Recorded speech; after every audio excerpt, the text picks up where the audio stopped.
نور الدین، راشد اور باقی ملازم کانوں میں انگلیاں دیکھ کر بیٹھ گئے تھے۔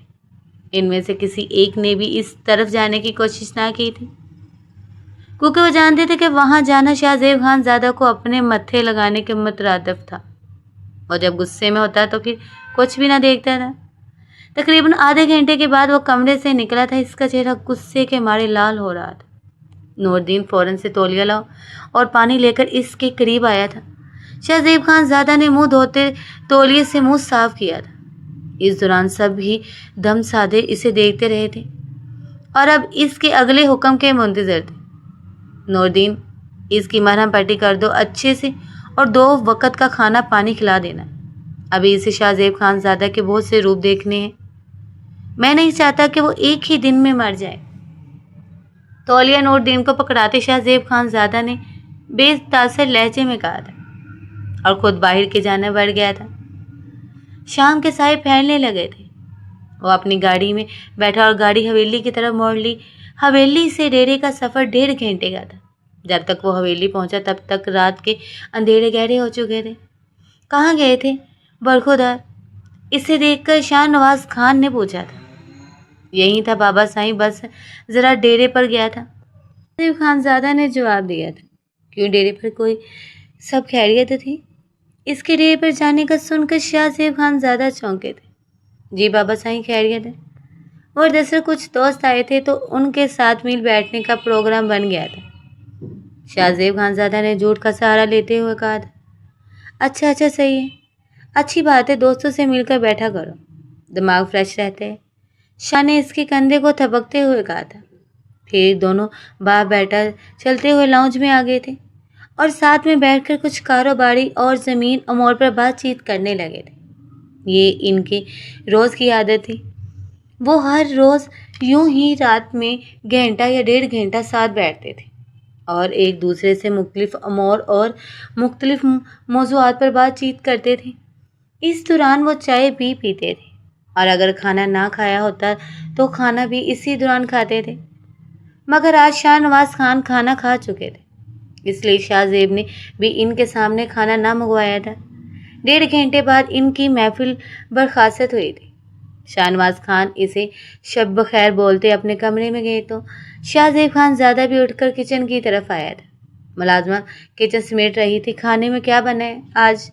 شاہ زیب خان زادہ نے ملازمہ سے سوال کیا تھا۔ جی صاحب، روٹی مکھنی، کڑھائی اور قورمہ بنا ہے، ملازمہ نے جواب دیا تھا۔ ایسا کرو کہ میرے لیے گرما گرم روٹی ڈال کر میرے کمرے میں لے آؤ، شاہ زیب خان زادہ کہتے مڑنے لگا تھا۔ صاحب، حورین بی بی نے بھی صبح سے کچھ نہیں کھایا، ان کے لیے بھی لے آؤں کیا؟ ملازمہ نے نظریں جھکائے ہوئے کہا تو شاہ زیب خان زادہ کے قدم ایک پل کے لیے رکے تھے۔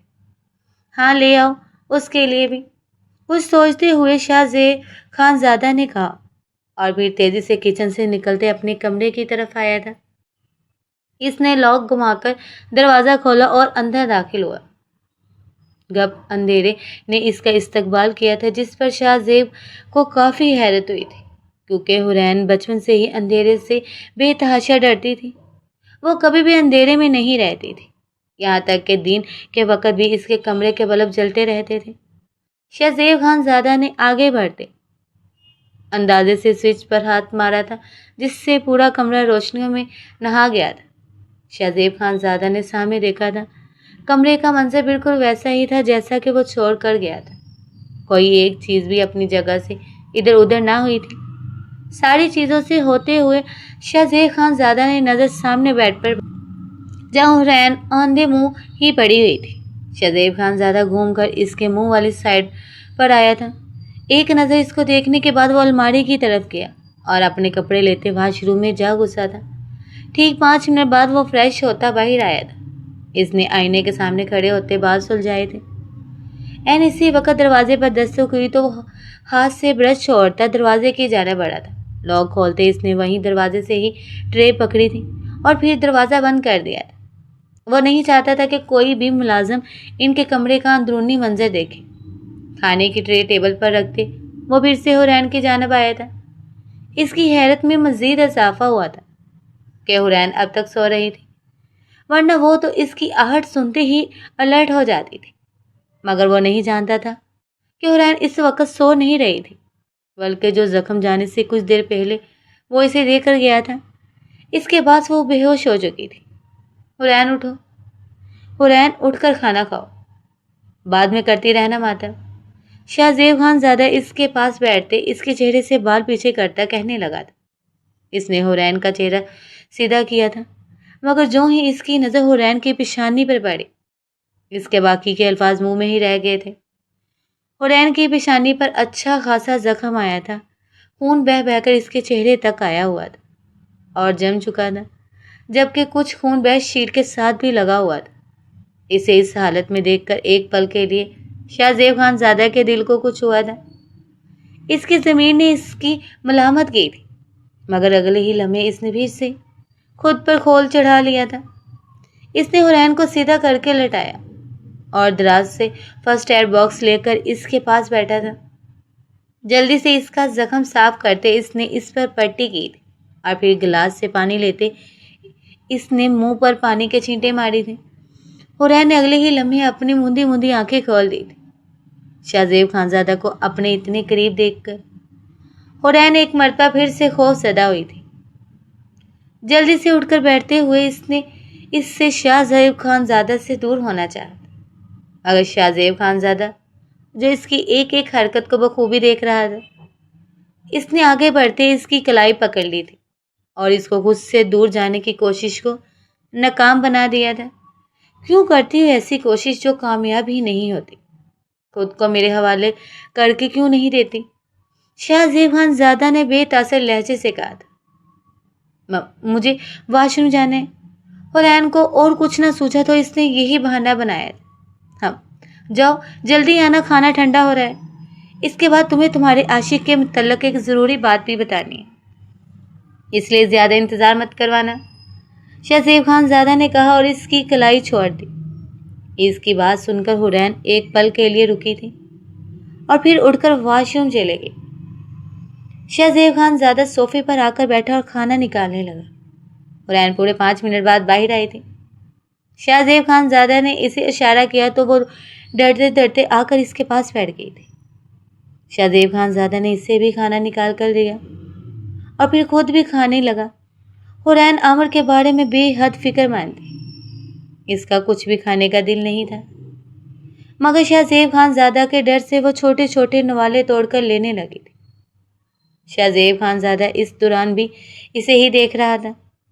کھانے سے فارغ ہونے کے بعد حورین نے بنا اس کے کہے برتن اٹھائے تھے اور نیچے کچن میں لے آئی تھی۔